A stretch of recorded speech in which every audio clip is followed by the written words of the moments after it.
Assalamualaikum warahmatullahi wabarakatuh. Perkenalkan, nama saya Firman dari tim Business Operation and Administration di RSP. Kali ini saya akan mencoba sharing tentang budgeting. Mungkin topiknya tidak berkaitan langsung dengan pekerjaan, tapi sedikit banyaknya mungkin ini akan mempengaruhi kinerja atau performa kita. Nah, di sini saya akan mencoba breakdown bagaimana cara budgeting khususnya untuk gaji di sekitar 2 jutaan. Tapi disclaimer dulu ya, yang saya bahas ini gaji 2 juta, orangnya single.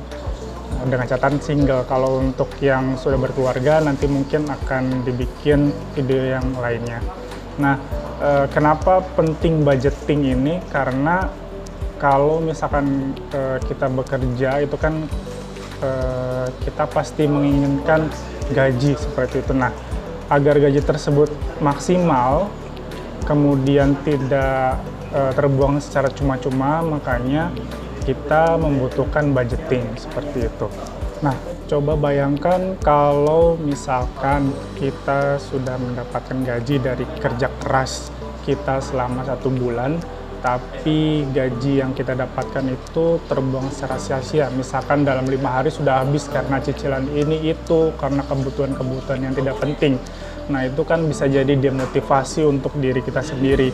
Tadinya yang hari pertama sampai hari kelima itu semangat bekerja, kemudian setelah hari kelima mungkin bisa turun performanya karena memikirkan segala sesuatu yang sebetulnya tidak begitu urgent.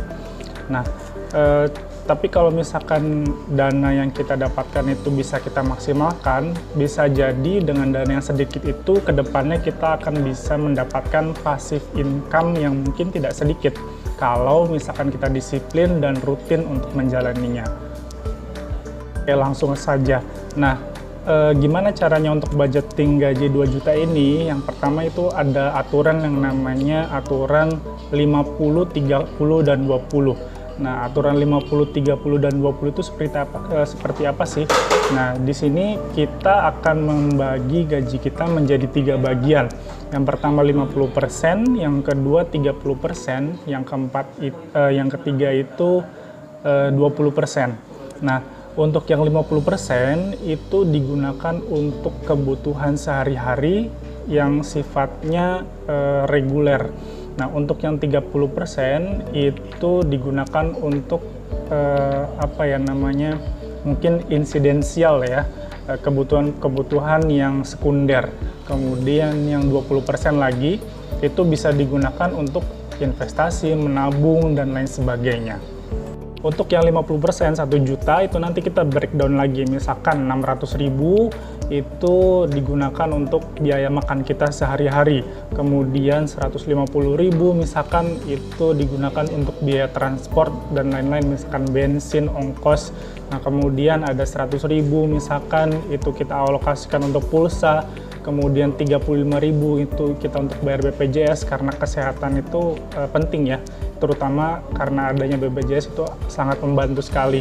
Nah, kemudian misalkan sisanya itu sekitar 100.000 sekian itu bisa kita gunakan untuk misalkan jajan lah. Kan tidak mungkin juga kita kalau misalkan diajak teman gitu ya, itu selalu menolak karena keterbatasan dana. Nah, di situ harus dialokasikan agar pertemanan dan lain sebagainya itu bisa berjalan lancar. Kemudian yang kedua itu kita alokasikan 30% dari gaji kita. Kalau dari 2 juta kan sekitar 600.000 ya. Nah, dari 600.000 itu kita misalkan kita budgetkan 200.000 untuk membeli peralatan mandi, misalkan peralatan diri, sabun, dan baju, sepatu, dan lain sebagainya. Itu kan bisa jadi tidak habis dalam 1 bulan. Misalkan baju itu misalkan bisa kita tabung sedikit-sedikit untuk membeli baju baru. Nah, kemudian kita juga butuh refreshing. Nah, refreshing ini penting ya, karena itu merupakan reward yang harus diberikan kepada diri kita sendiri setelah bekerja keras. Nah, itu sifatnya mungkin bisa jadi wajib karena kalau misalkan tidak ada motivasi untuk kita bisa refreshing, nah mungkin bisa jadi nanti ke depannya akan terjadi penurunan performa kerja kita. Nah, kemudian kita juga harus menyediakan budget untuk biaya tidak terduga dari yang 30% tadi, misalkan 100.000, misalkan untuk keperluan kondangan, ada teman yang menikah, misalkan ada saudara yang menikah. Nah, itu salah satu budget untuk dana tak terduga. Nah, kemudian dari 30% itu kita juga harus menyediakan dana untuk dana darurat. Dana darurat ini berguna ketika misalkan kita sakit, harus membutuhkan perawatan tertentu, atau misalkan bahkan kehilangan pekerjaan. Nah, di sini saya contohkan misalkan untuk membeli perawatan diri 200.000, kemudian refreshing setiap bulan itu 200.000, kemudian dana darurat 100.000, nah kemudian untuk dana tidak terduga 100.000. Yang terakhir alokasi yang terakhir itu yang 20% sekitar 400.000. Nah, alokasi yang ini bisa dijadikan untuk kita membayar cicilan, kemudian kita juga bisa menabung atau berinvestasi dari hasil yang 20% ini. Berarti kalau dari 2 juta sekitar 400.000 ya. Nah, di situ kan kita bisa bagi dua nih, kalau misalkan ada cicilan, nah itu kita utamakan melunasi cicilan. Nah, kalau misalkan kita sudah tidak punya cicilan, itu alangkah baiknya kalau 400.000 tadi kita tabung. Nah, selain ditabung itu ada opsi lain, yaitu diinvestasikan. Kenapa sih harus investasi? Karena walaupun nilainya kecil, tapi kalau misalkan diinvestasikan lama-kelamaan, dana ini bisa berkembang menjadi dana yang besar.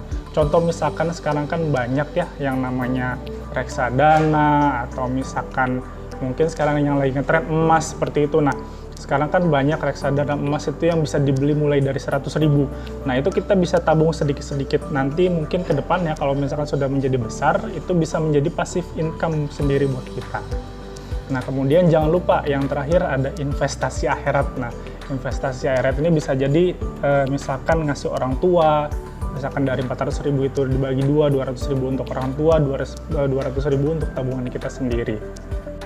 Setelah budgeting selesai, selanjutnya kita hanya perlu mendisiplinkan diri untuk melaksanakan budget yang sudah kita tentukan tersebut. Nah, selanjutnya itu bisa jadi kita harus mencatat apa saja pengeluaran yang dikeluarkan. Itu penting karena seluruh dana yang kita keluarkan nantinya akan bisa dikalkulasikan untuk keadaan berikutnya misalkan. Nah, kemudian setelah budgeting itu juga kita harus pos-poskan tuh biaya yang tadi 50% itu di amplop terpisah, yang 30% di amplop terpisah, kemudian yang 20% di amplop terpisah. Nah, mungkin segitu saja. Semoga sharing kali ini bermanfaat agar hidup kita mungkin bisa lebih bermanfaat, bisa lebih produktif di kemudian hari. Terima kasih semuanya. Assalamualaikum warahmatullahi wabarakatuh.